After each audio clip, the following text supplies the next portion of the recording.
Ah, on l'a vu en anglais peut-être ça il n'y a pas longtemps. Ah oui, ah oui, ah oui. Les débris géostratégiques. Alors, voici enfin quelqu'un qui a un truc à dire, qui va, ploup. Ah non, pardon, ploup. Récupère ses tags, 26 tags. Et peut-être que tu peux en trouver des nouveaux, infrastructures énergétiques, qui n'ont pas été bien traduits peut-être. Aïe, ton prix, Caire, F-35. Ce sont les tags qui n'avaient pas été signalés la première fois. Donc, tu vas revoir l'anglais et tu lui dis, j'ai trouvé des nouveaux tags. Oui, il y en a 8 de plus. D'accord. Et lui, il est en 3 étoiles. Bien, merci. Et quand il parle de débris, c'est extrêmement intéressant. Débris géostratégiques accumulés, à peine quelques mois après son arrivée, euh, c'est euh, c'est vraiment une question. Il y a toujours une teneur philosophique et spirituelle dans ce que dit Cook. C'est long à lire parce que quand on arrive au milieu, on croit qu'on a fini, mais il repart pour un tour à chaque fois. Et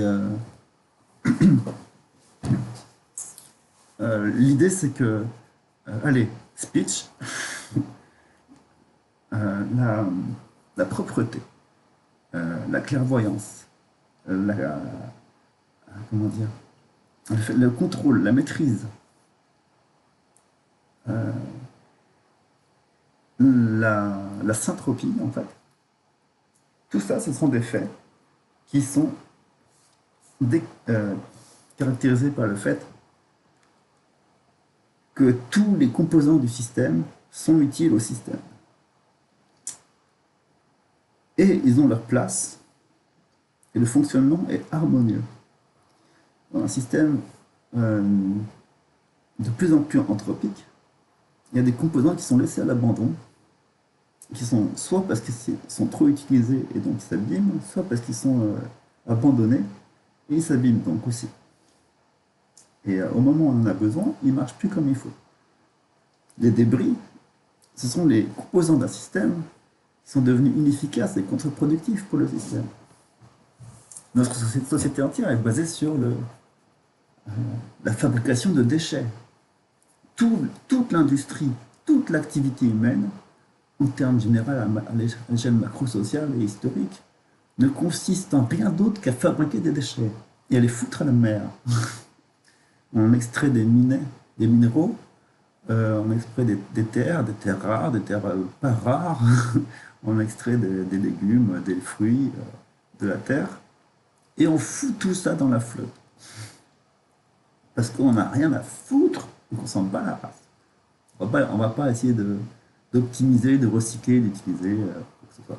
Ça, c'était vraiment plus une parenthèse, mais c'est pour dire que euh, c'est à ça qui fait penser à la politique de Macron, où on a qu'à voir aussi comment se trouve la ville de Paris, qui était un bidonville, où les gens ils te vendent des bibelots sur le bord du trottoir, assis sur le trottoir.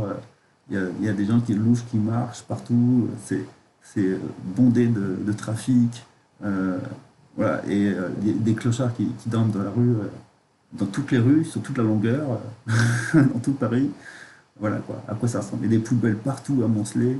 Bon, c'est vraiment un bidonville absolu. Donc c'est l'image de d'un déchet, de ce qui est abandonné, de ce qui n'est pas maîtrisé, de ce qui n'est pas compris, de ce qui est laissé pour compte dans l'esprit et dans le jugement des personnes qui dirigent ce pays.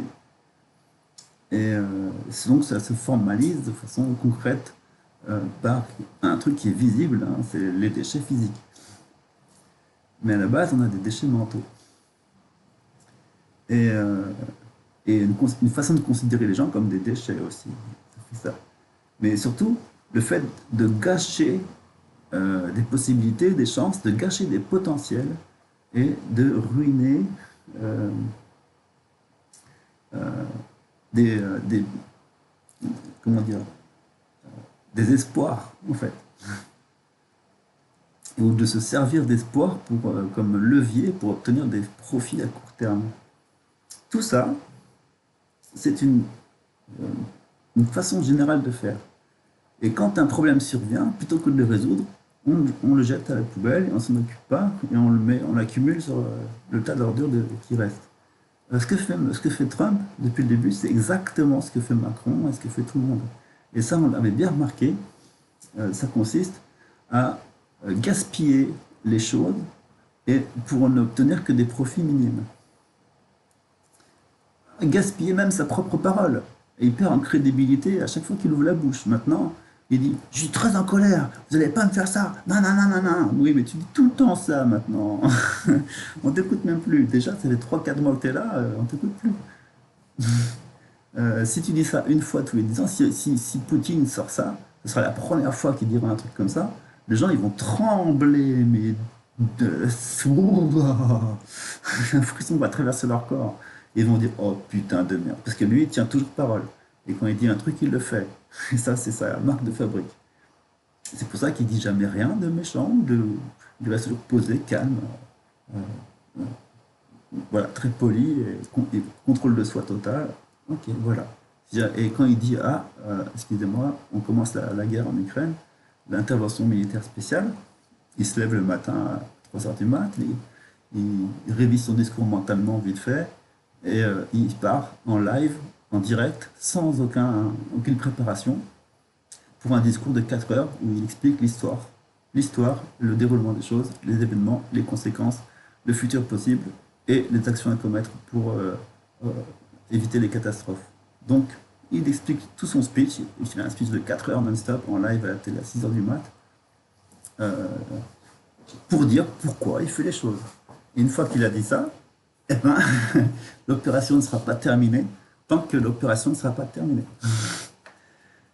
Rien n'est laissé au hasard, rien n'est abandonné, rien n'est oublié, et il n'y a pas de conséquences néfastes.